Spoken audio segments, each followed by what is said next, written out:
Hi, I'm Phil Rosenthal. I directed this, Exporting Raymond, the documentary about how we took Everybody Loves Raymond over to Russia and tried to help them translate it into a Russian sitcom.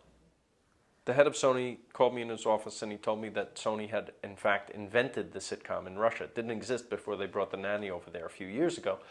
And he said, how would I like to go to Russia and see this kind of wild, wild west of this new form called the sitcom and how they do it over there. How would I like to go over there and just observe what happens, then come back and write a fictional feature film about a guy who goes over there to have his show translated.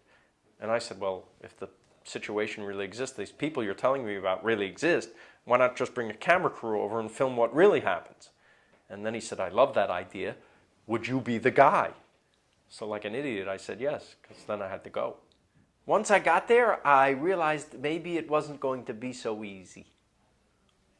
They had a lot of cultural differences that I wasn't aware of before I got there. Like in the first production meeting, the costume lady raised her hand and said, I believe this show should be used to teach the Russian people about high fashion.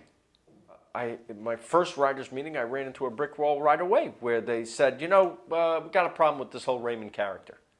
Now you tell me, when I come to Russia? I came all the way to Russia. You could have told me that before I got on the plane, that you didn't like the character. Why didn't you like the character? Because he didn't represent the Russian man. The Russian man is strong. The Russian man is macho. The Russian man isn't ruled by women. And as they were telling me this, I thought, well, this seems to be baloney. I believe that every husband, when he goes home, I don't care how macho they think they are, the wife tells you what to do. I'm sorry, that's just how it is. I'm sorry to burst your bubble. But Ralph Cramden in The Honeymooners thought he was a tough guy too. And he would always say, one of these days, Alice, one of these days. That day never came because Alice would tell him what to do. I met a head of comedy who didn't look like a head of comedy. I'll tell you something that I left out of the movie because I didn't want it to be taken the wrong way. I said he looks like someone out of Schindler's List, and not the list part. What was it that he said? You know, that could be taken the wrong way. You know, there's a certain Jewishness about Raymond because maybe there's a certain Jewishness about me in that I'd love to be left alone.